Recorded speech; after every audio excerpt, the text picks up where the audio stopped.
Okay, let's talk raw and unfiltered about the absolutely brutally menacing character that is Makima from Chainsaw Man. But when I first saw Makima, I pondered back to a bunch of the weird, cringy, and disgusting memes I saw on Twitter of people barking at this fictional drawing, and I wondered to myself, how could people be so down bad as to bark to this character? And I later found myself Right, so Makima's initial introduction, right? She's kind of this regular ass character, and she does have an aura of like just weird. I don't know, she just kind of seems weird, like kind of like Griffith in Golden Age, right? She just doesn't seem normal in a way. And it's weird because she obviously doesn't like Denji, but she acts like she likes Denji, right? And she does this for a good reason, for a good ass reason.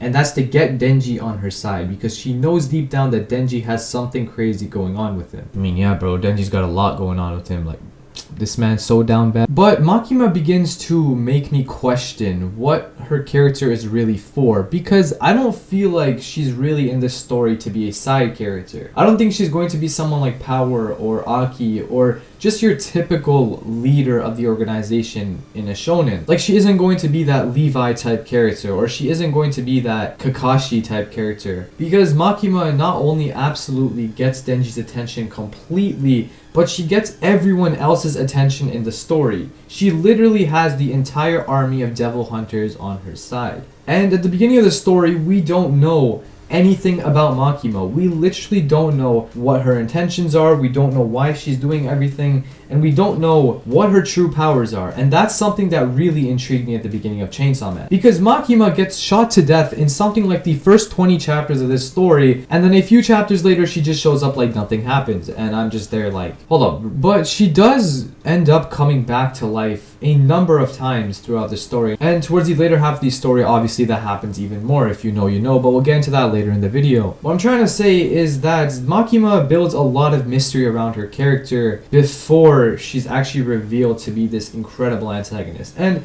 yes, this is very common with a lot of characters, a lot of very deep and intriguing, especially antagonists, I find. It happens with, of course, Makima, which is the topic of this video, happens with Aizen, and of course happens with the man himself. But Makima doesn't get shoved to the side like Aizen did, for example. Aizen was kind of just like there, you know? You can kind of speculate on it, but he's a side character at the end of the day. He's kind of irrelevant. Whereas Makima is like one of the main characters, and she's in front of us the entire time. And even though she's in front of us the entire time, even though Denji obeys her command no matter what, we still don't know what Makima's true identity is. The fact that Denji is so horny and that he's so down bad for Makima is just part of his nature, or so we think. Now, of course, Denji just really likes to get laid, right? Denji is just so into that stuff. And it's because his character is built like this that it contrasts so well with Makima. Makima is controlling Denji, and we don't know that because we see Denji as the one who's being so aroused by Makima herself. And that kind of blinds us from the fact that every other character is also attracted to Makima. You kind of see it with Aki, you kind of see it with everyone else, and whilst there are some people from different organizations going after Makima, it just seems like no one can really kill her.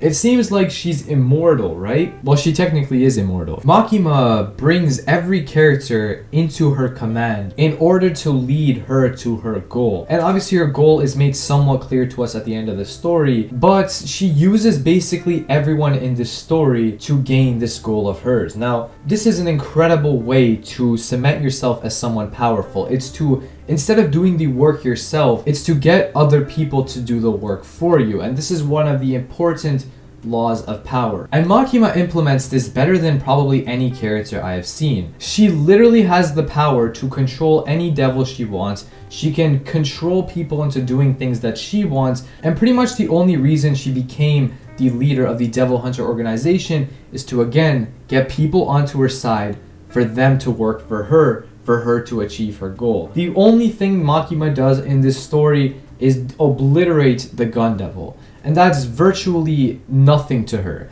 That is completely a joke to Makima. She can do that in the snap of a finger, and she literally did do that. She took out the Gun Devil in like 3 seconds. And mind you, the Gun Devil was built up to us to be seemingly unbeatable, and Makima beats him in like 3 seconds. Not only does Makima use other characters for her own power. Bro, she literally uses the biggest devil in the entire story. She uses the most menacing and so heavily foreshadowed devil that is the gun devil and takes it out herself. Instead of being built up like a crazy antagonist herself, she lets the gun devil kind of be built up as the antagonist. And once the gun devil is at like the peak, once it arrives finally after so many chapters of waiting, Makima goes, kills the gun devil by using Aki and a bunch of other characters and takes all the credit for herself. Makima cements herself after killing the gun devil, to me, as one of the biggest menaces in manga history. Throughout the entire story, she was on some Lelouch 5D chess type thing, bro. She was going crazy throughout the entire story. We just never saw any of it because she controls everyone and has everyone do all her work for her. Towards the end, of course, Makima gets kind of destroyed by Denji because Denji is, to be fair, immortal, but that is, again, the power of the shonen main character. The point is that this character, whilst being memed heavily on Twitter and whilst a lot of degenerates do certain things for this drawing, she is truly a different breed, to say the least. She ain't normal. Like, I'm pretty sure we can get that down, right? But that's exactly what makes Makima such an appealing antagonist. It's the fact that she isn't normal. It's the fact that she's so weird and that she acts in so many different ways that she's such an appealing character. We don't see a backstory from her. We don't see any emotional moments from her. And yet, she's still one of the biggest menaces. She is pretty much the female version of Aizen, if I had to put it one way or another. Makima from Chainsaw Man is truly a brutally menacing antagonist, and for that, she's one of the best in shonen.